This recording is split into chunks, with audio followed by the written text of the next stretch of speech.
Hey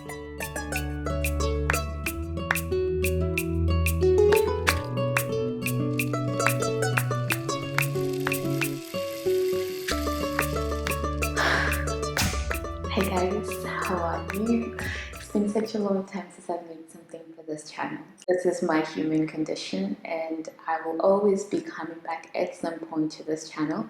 Just sometimes it might be more frequent than others, but if you ever miss me, you can check out my Instagram on Main Bloom, or you can check out my other YouTube, which is also Main Bloom, where I post more everyday things. And I hope you actually have some tea, get something, like sit down. This might be a long one. Besides that, I'm always thinking about this channel because I have so many things I want to talk about.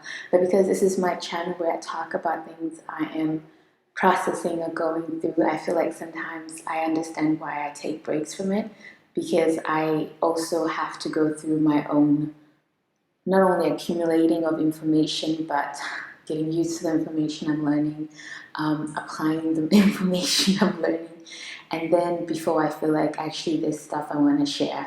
Just know that it will always be a channel, at least for as long as I want, as long as I am around.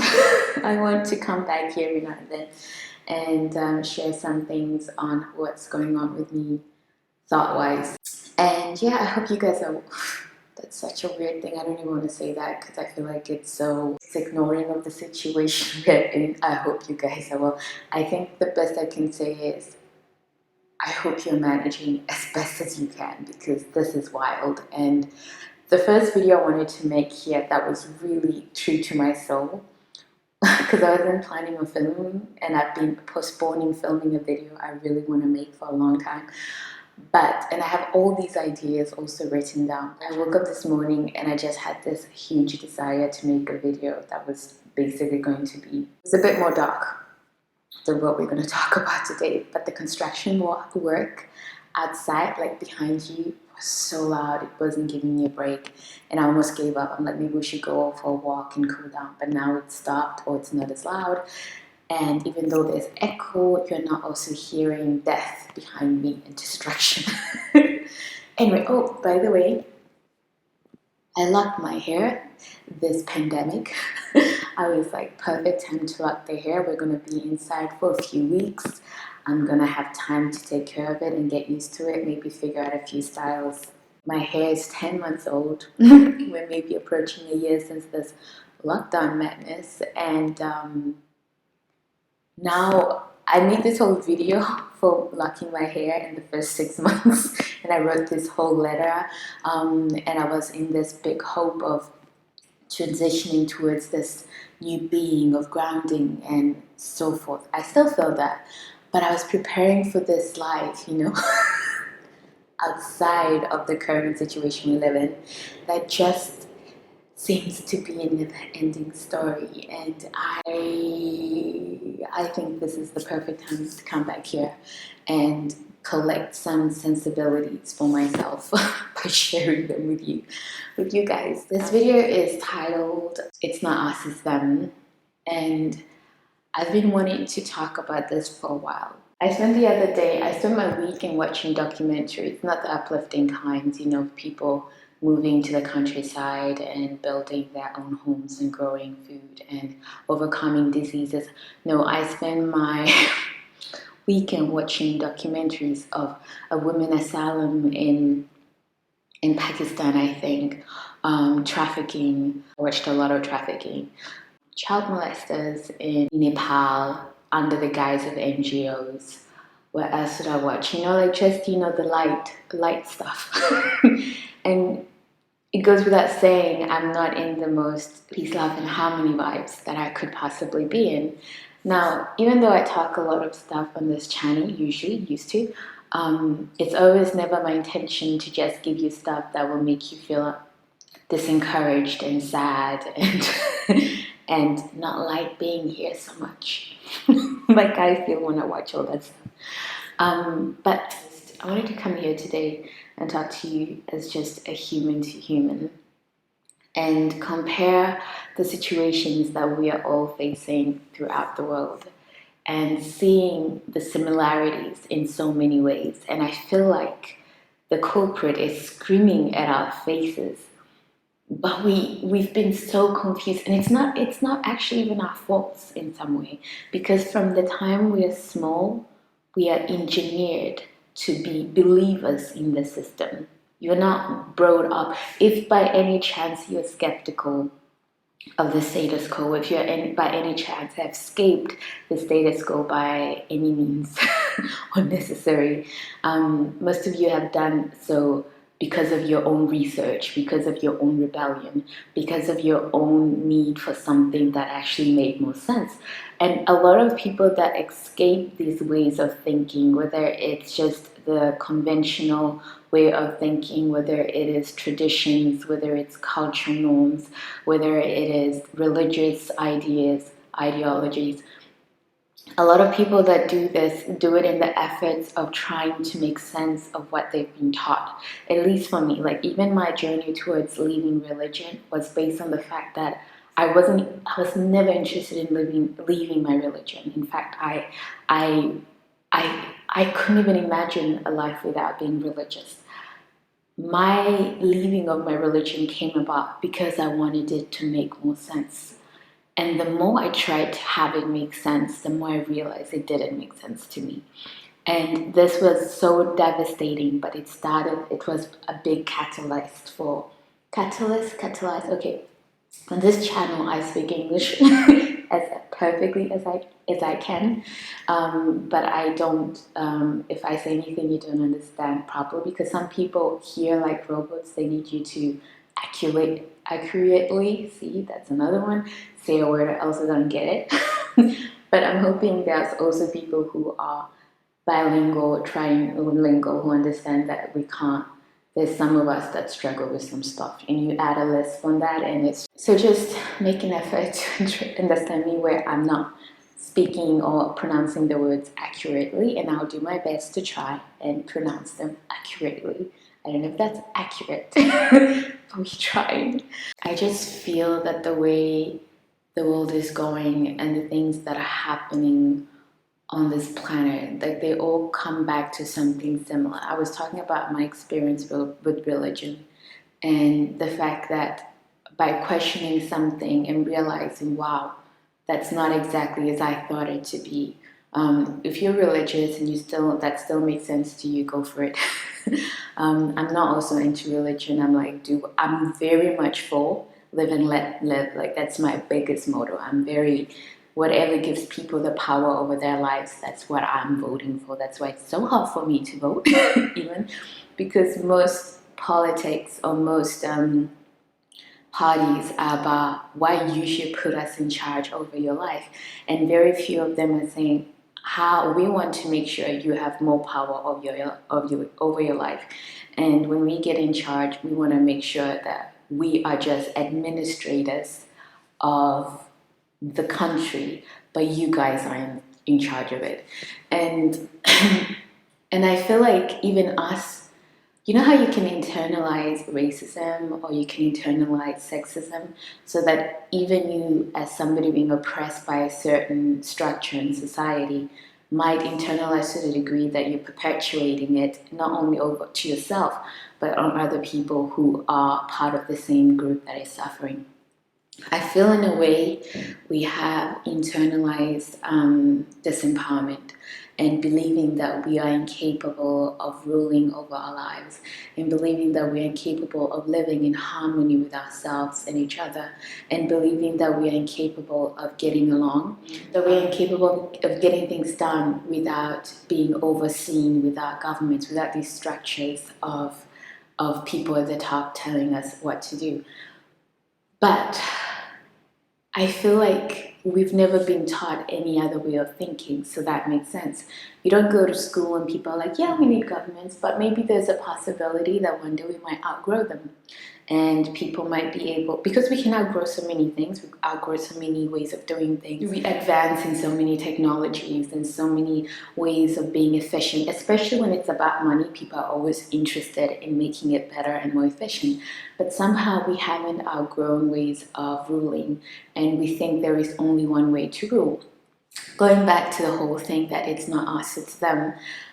when I watched all these documentaries about ills all around the world, when I watched democracies falling, when I watched countries that used to be progressive only then to get new management that screws everything over, and now they're back to being oppressed, and now they're fighting to be progressive, and then maybe they get another chance at progressiveness. And by progressive, I don't mean any, screw the colonizers definition of that.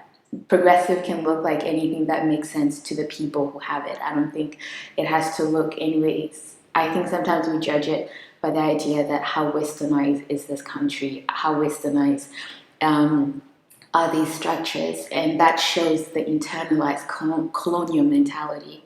The internalized colonial mentality that we have been ingrained, we've been raised into, and we have no way of imagining any other reality than that. Just you see this pattern of people getting closer to what they want and then going back. You see that there is this president that comes along, makes all these laws that profit the people, and then he rules maybe for a few terms, and then a new president comes, nullifies all of the progresses the president before made, and then there is civil unrest, and then we fight, and you get a new person in power, then he nullifies.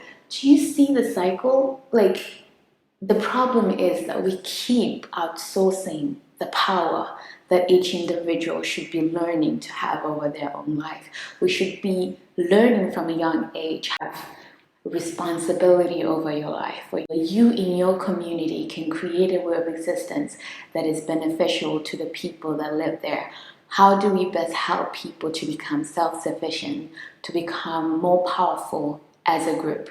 And not just that we give away our power by voting to few people and cross our fingers and hope that they fix everything for us. I'm talking a bit about everything in so many ways, but I hope you follow me in one sense that all of these places, even there's a video I want to make that I hope I will finish this month, about even Africa as a continent and being a continent of young people but ruled by old people who are in the hands of neocolonialism and who have no interest or desire to change things. But that's a whole other video. But what I'm saying is that there is constant need for us to hope for a savior. We are taught that through our educational systems. Even our educational systems are created in a way where it's a lot of people listening to one person.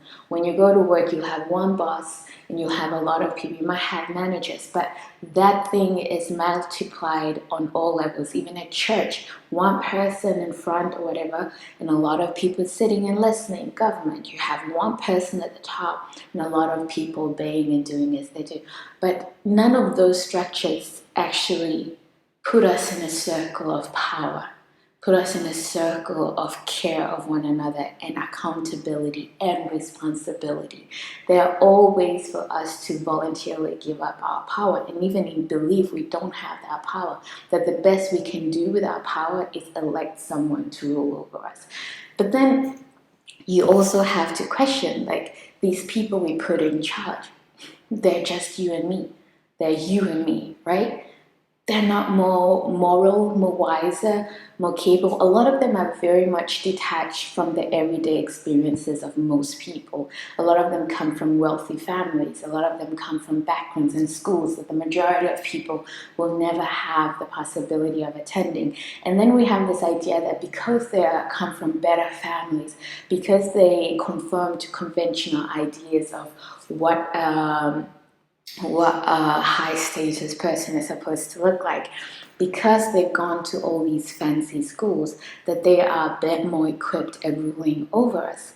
And then at the same time, we are talking about the corrupt of the rich and the higher class and how they're so out of touch with the middle class and the people below the middle class. But we keep electing people that make up a minority of the lived experiences of people to be in charge of the majority of people who don't have the same life that those people have. And we still keep hoping that by electing and putting in charge someone who's less evil, let's start there, is going to save everybody. And this doesn't even go from America, but it goes for everybody. This is not just something that's limited to certain countries. It goes everywhere. We are hoping for a savior. I always wonder why in countries with the most instability, people are more religious. And wherever I've gone, like even when I was living in Brazil, you would see so many churches at every corner. And I was like, that's so crazy. Even in spaces maybe where there were no schools or no proper facilities, communities facilities, there was always a church. There was always a church, right? And later on, I just realized that actually it's quite interesting because those are also the places that people are most disempowered. And now I feel, and this might offend some people, but I feel like we should always aim to speak our truth regardless, and know that what you believe and what's true to you can remain true to you even though somebody else is saying something different. Just I want to put that out there because I do have a lot of people I care about that are religious. Just I also don't feel like I should live in that disguise, even though I think differently. But I can respect and also think differently, and we can coexist, which is like the main point of this whole conversation. That ability to coexist with differences. But just before I go back there, let's go back to my story about the fact that the more disempowered people are, the more they're capable of going to the extremes of giving away their power and putting in measures that are more controlling of freedoms. The more poorer people are, and by poorer, quite important to also mention that poverty is something that is quite linked, of course, with capitalism, in the sense that something I love to talk about here is decolonization and colonization, but also how we are still affected by it in today's world. And I always wonder about when, before colonization, what is the definition of poverty? I love this quote from Nelson Mandela that poverty is a man-made phenomenon. Phenomenon. Help me. I think it's phenomenon. Phenomena is more than when it's more than one. Okay, I'll correct myself later. But just to say that we created this because you can, when you have something that is sustained and keeps going but doesn't exist naturally, you have to question when did this start existing and what caused it. I think what I'm really trying to say about this is the more disempowered we feel, the more capable we are of giving away our power because we don't feel that we are capable of things. And when there's more things outside of our control, then we are more capable of surrendering to somebody, something that will give us an idea that something is being taken care of. That's why the more developed a country becomes, the less religious they then become. Wherever you go, whatever you see, whatever you experience, especially somebody who's been very fortunate to travel around the world, live in different places. I'm currently living in Lisbon, Portugal, and you notice that people all around the world are the same, more or less, in the sense of everyday people just want to do everyday things. They want to have meaningful work. They want to have meaningful relationships. They want to go home to their families. They want to have festivities. They want to celebrate life. They want to enjoy their life. They want what the majority of people on this planet desire is very, very, very attainable. Very attainable. It's not the thing that we see maybe more on social media, this idea that not everybody wants that big ass house or da da da da da da. No, the majority of people, they just want to have go calm lives and mind their business. Majority of people. Now the thing is, when you look at the media, when you follow politicians, you notice that for some reason there's always wars, there's always conflict, there's always like we can't be left alone to actually just live our basic ass mediocre lives with some sparks of spectacular experiences here and there.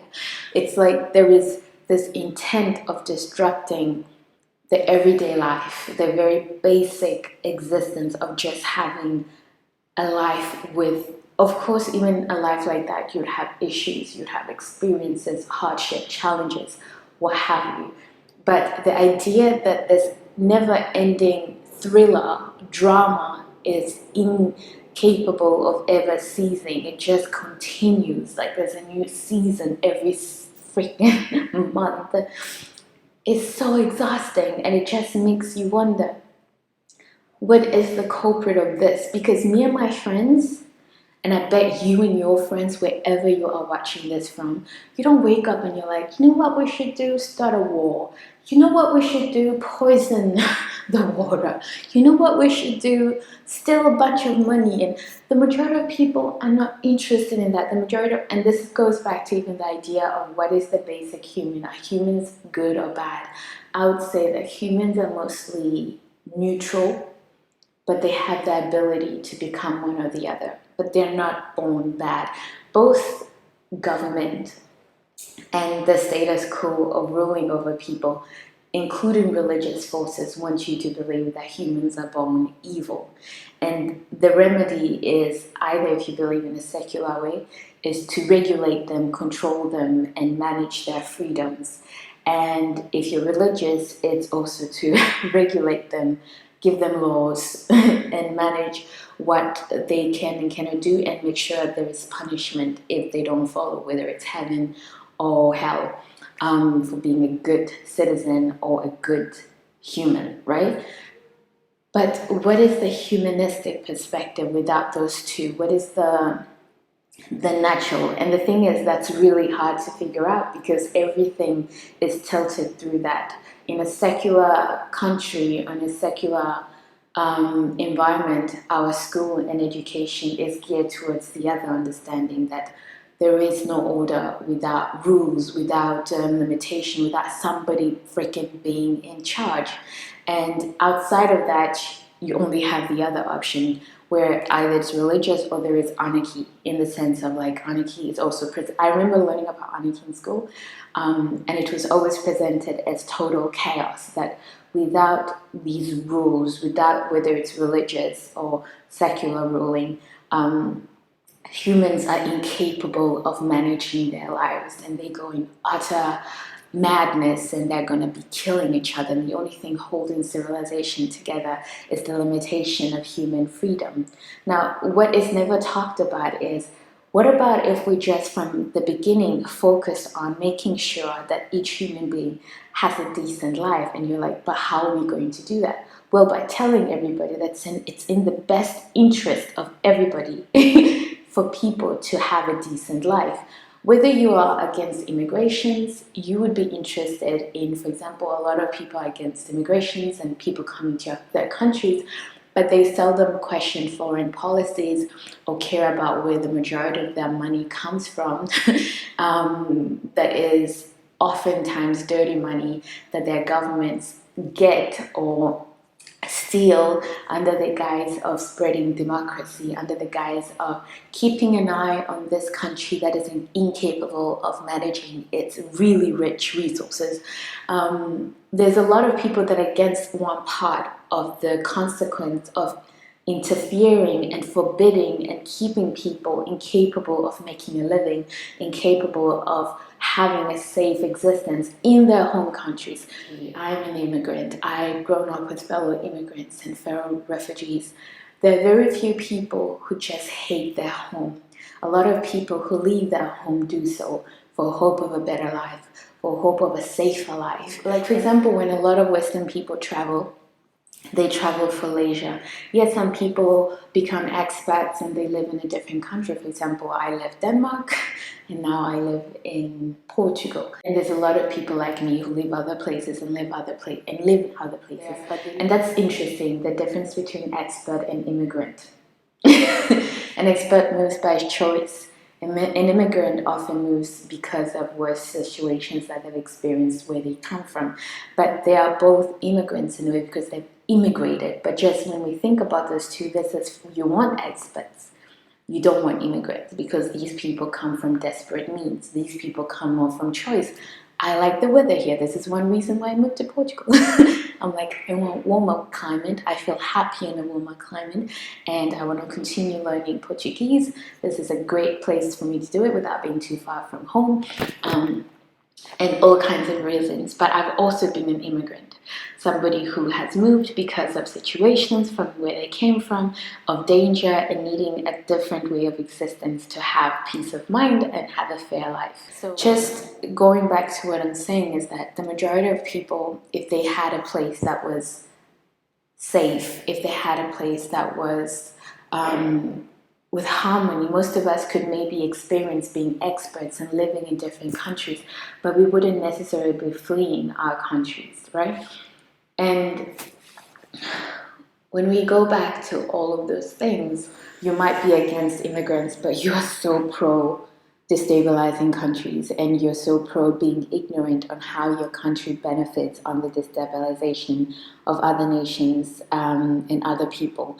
And I feel like we can all do each other a favor as humans before religion, before race, before political views, and understand that the very minimum we all want is a safe life.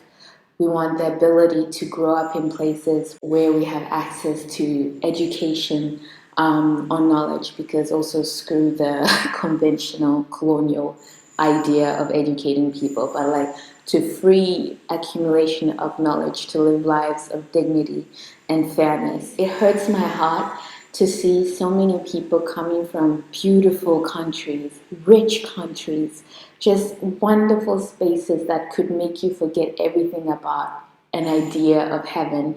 But people there can't even enjoy being there because their countries are so exploited by their governments oftentimes. And these places are exploited with the help and the aid of richer countries who at the same time criminalize them for escaping their countries at a chance of living a more better life. And it just, the cycle goes on and on. And I feel like as humans, we can take the responsibility of educating ourselves about governments and their policies, educating ourselves of our educational system and what it teaches us about ourselves, our power, our rights, and the countries that we live in. Educating ourselves on the ideas of identity and what we pledge allegiance to. Our first allegiance as human beings should be to each other, regardless of where you are. It should not be to a state, not to a government, not to a religion, because religions we can all disagree about, but we can agree that you are human and I'm human. I see you, you see me, and at the very least, you just want to exist here. Now, in all of this, because you know me, I'm not in any way saying racism doesn't exist, sexism doesn't exist, all these things exist. And I hate it when people think that the only way we can get along is ignoring those things, or homophobia, or what have you, classism. All of these things still exist. You do not have to ignore the things that separate us before you can actually create a bridge, you know? And I'm also a big believer that if people want to be separate, if people want to live their own lives, just them, this world is so freaking big, that should not be an issue. That should not be an issue at all. If somebody wants to be, I just want to hang out. If somebody just want to hang out with people who like the color purple, with people who identify with a certain fandom, there is enough planet for that to be possible. This whole idea that there's not enough planet, and it's BS. It's not true. This is not true. Even in a small freaking country like Denmark, you would sometimes travel by train or bus, and for hours, for a good stretch, you would see nothing, nobody, just land, right?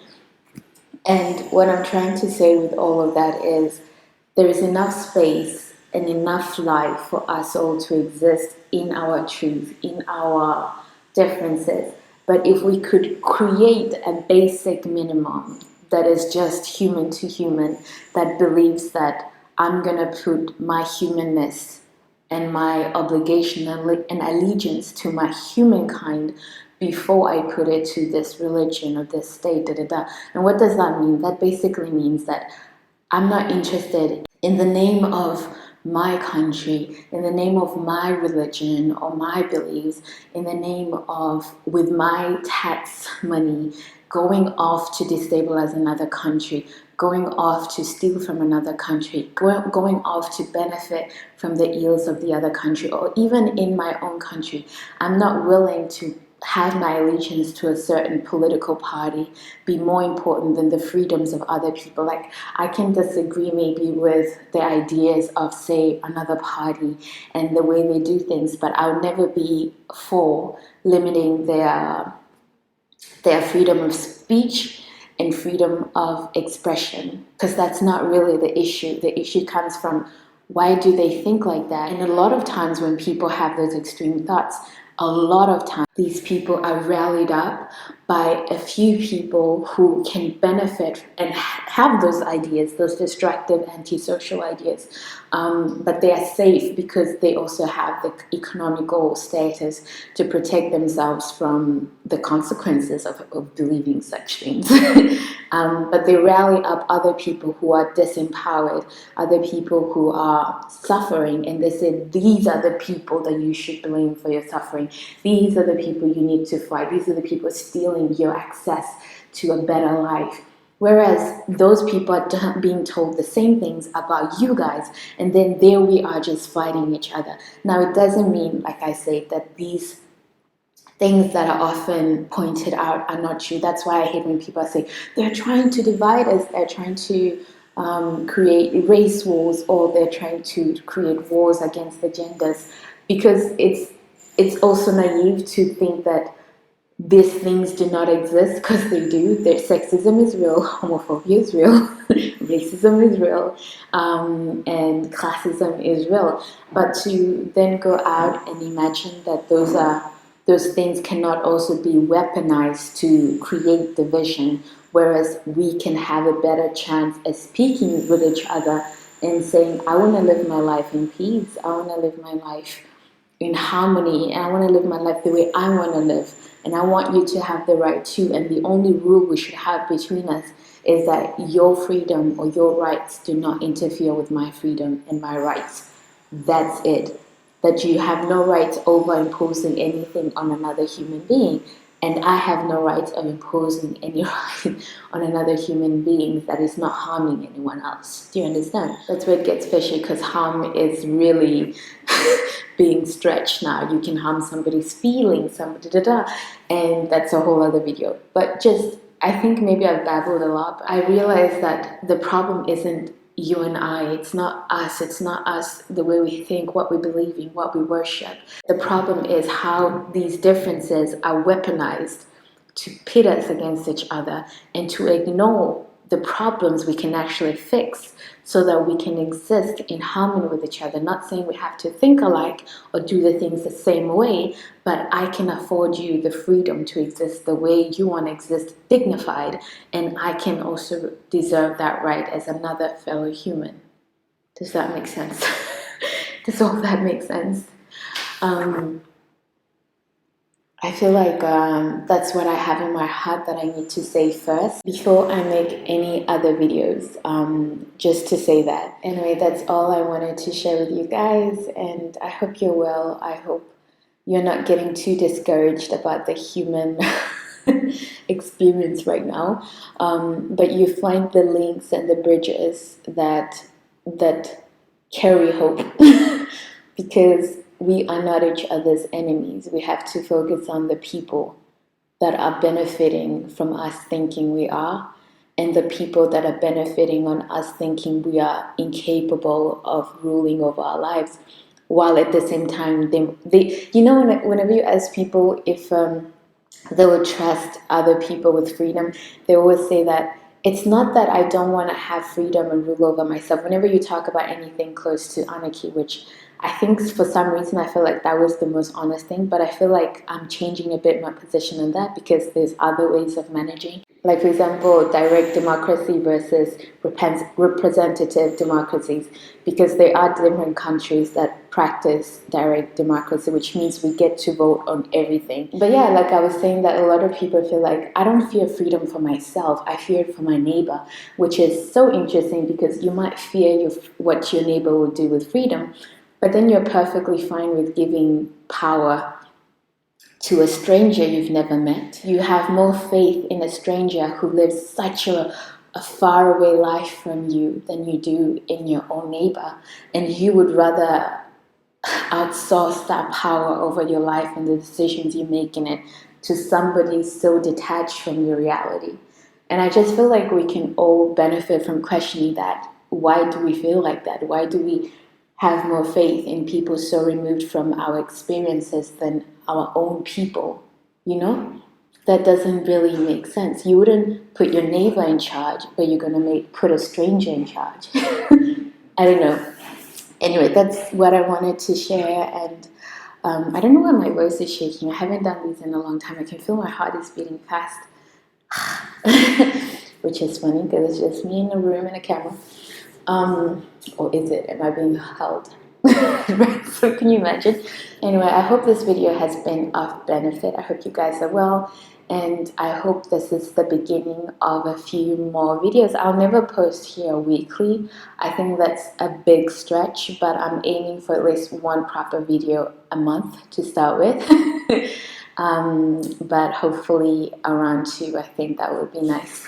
But we will see. Just guys, keep the faith up and connect to people who are trying to see the bigger picture and the bigger problem and maybe bigger solutions. Just know that there's a lot of people out there trying to find alternative ways of living, of existing, of community.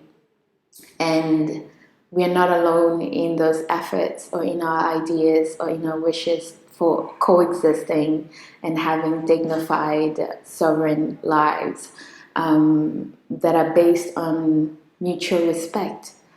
Mutual respect, not because you think everything I think, but mutual respect that you two are human, entitled to the reality and the accumulated ideas and beliefs that makes you choose what you choose and do what you do. And I am no God, just like you are no God over me, so I shouldn't have power over you and what you want to do with your life and how you want to live it, because at the end of the day, if we all die like that, at the end of the day, the worms will eat you the way they will eat me. And if not, if the people we put in power are these superior beings, then it's more reason to distrust them because they don't even have a human experience. I'm just saying. But if they're people like you and me, then what gives them the authority to rule over us in that way, to be better knowing than the rest of us, you know?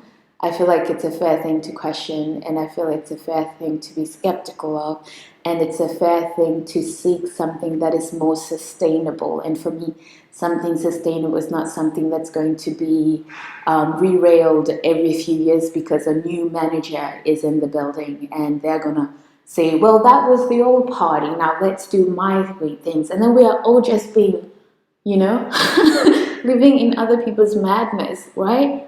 That's crazy. I feel like, I'm just going to say this and then I'll end. I feel like for me, ultimately, I think maybe I'll make another video on that, on different ways of living and ruling and so on, ruling. But as for me and my house, I'm a big believer in live and let live.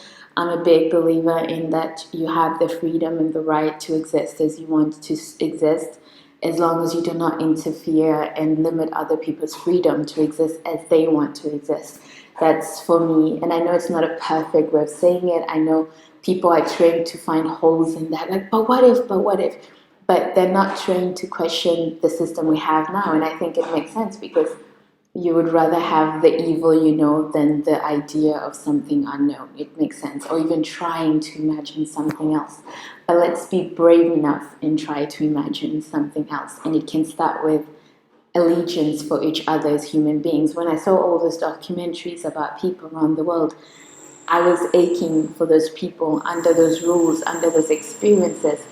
And you see it in the comments, people from all around the world watching the same documentaries and saying this is disgusting. And you can see the goodness and the common feeling of justice that is embedded in most of us. We don't want people suffering.